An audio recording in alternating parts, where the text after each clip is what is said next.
Attention to all passenger AR Airlines, welcome to our cabin. Thank you for choosing us to watch this video till end. Hope so you guys enjoy. Thank you.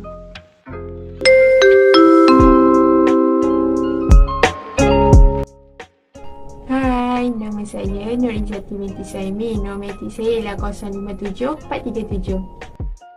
Hai, nama saya Anura Soha binti Asmawi. Nombor metrik 057490. Saya sebagai analisis sistem. Hai, nama Jibari Aimin Natasha binti Apri. Nombor metrik 058850. Saya memegang jawatan sebagai sistem programmer. Hai, Assalamualaikum warahmatullahi wabarakatuh. Nama saya Nur Insan Isya binti Anwar dan nombor metik saya 057506. Dan saya sebagai sistem programmer. Di sini saya akan menerangkan latar belakang projek kami iaitu Aviation System. Tujuan Aviation System digunakan untuk memudahkan pengguna membuat tempahan secara atas talian. Hal ini dapat menyelesaikan masalah yang pengguna hadapi selama ini. Selain itu juga, apabila wujudnya sistem ini dapat mempercepatkan proses pembelian tiket atau penempahan tiket. Seterusnya, masalah semasa. Sistem lama tempahan tiket menggunakan secara manual melalui dokumen dan sistem lama tidak sepenuhnya menggunakan online. Terdapat banyak masalah tentang pembelian tiket, antaranya adalah tempat, kebolehgunaan, keberkesanan, keramahan pekerja dengan pengguna dan kecekapan sistem menjadikan tiket.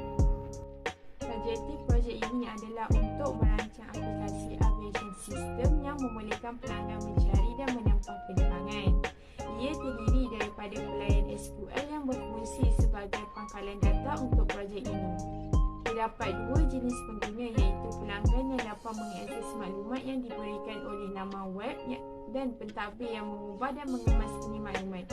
Semua data yang diperlukan untuk aplikasi disimpan dalam bentuk jadual di laman web yang tertera. Objektif projek ini adalah untuk merancang aplikasi aviation system yang membolehkan pelanggan mencari dan menempah penerbangan. Ia terdiri daripada pelayan SQL yang berfungsi sebagai pangkalan data untuk projek ini. Terdapat dua jenis pengguna iaitu pelanggan yang dapat mengakses maklumat yang diberikan oleh laman web dan pentadbir yang mengubah dan mengemas maklumat. Semua data yang diperlukan untuk aplikasi disimpan dalam bentuk jadual di laman web yang tertera. Untuk skop kerja, dari perspektif pengguna akhir, aviation system terdiri daripada dua elemen berfungsi: pendaftaran modul pengguna yang dipertingkatkan, pengurusan profil, carian penerbangan, penerbangan buku, pembatalan tempahan dan modul pentadbir untuk penerbangan jarak jauh, pembatalan tempahan dan melihat laporan. Seterusnya adalah perancangan projek. Pada 4 Mei, pensyarah memberi soalan tugasan iaitu belajar dikehendaki untuk membuat proposal yang simple terlebih dahulu. Pada 7 Mei pula, iaitu pembahagian kumpulan, belajar dikehendaki membentuk kumpulan dalam setiap kumpulan itu minimanya 3 orang atau maksimum 5 orang. Pada 11 Mei pula, pembahagian peranan untuk ahli kumpulan. Jenis peranan yang perlu diberikan adalah seperti ketua, penganalisis sistem, pengatur caraan sistem. Kami sepakat melantik Izati sebagai ketua, Anu sebagai penganalisis sistem, Aimi dan Iza iaitu saya sebagai pengatur caraan sistem. Dan pada hari yang sama, 11 Mei itu pula, pembahagian tugas dalam menyiapkan proposal. Dalam proposal perlu ada tajuk, latar belakang projek, masalah semasa, objektif, skop iaitu menerangkan fungsi utama, perancangan projek atau garis masa. 12 Mei iaitu perlu membuat perbincangan mengenai tajuk sistem maklumat yang mahu dibuat. Dan kami telah memilih untuk membuat aviation system untuk projek ini. 13 Mei, untuk latar belakang projek dan masalah semasa, Anwar ditugaskan untuk mengenal pasti apa tujuan sistem ini. 15 Mei, merangka objektif dan skop sistem ini. Saya ditugaskan untuk merangka objektif dan menerangkan fungsi utama aviation system. 19 Mei, sesi perbincangan dan penambahan idea antara ahli kumpulan dijalankan, iaitu menerangkan lagi secara terperinci dalam semua aspek. 20 Mei, semua maklumat yang terkumpul oleh semua ahli kumpulan, iaitu Aimi, ditugaskan untuk membuat full proposal. 17 Jun, perancangan projek dan garis masa. Semua ahli dapat menyiapkan kerja yang ditugaskan mengikut masa yang ditetapkan. Semua ahli dapat menyiapkan kerja yang ditugaskan mengikut masa yang ditetapkan. Sekian, terima kasih. Okey, saya akan terangkan berkaitan dengan diagram. Diagram yang pertama ialah use case diagram. Pada use case diagram, kita terdapat passenger. Yang kedua ialah bank. Yang ketiga ialah admin.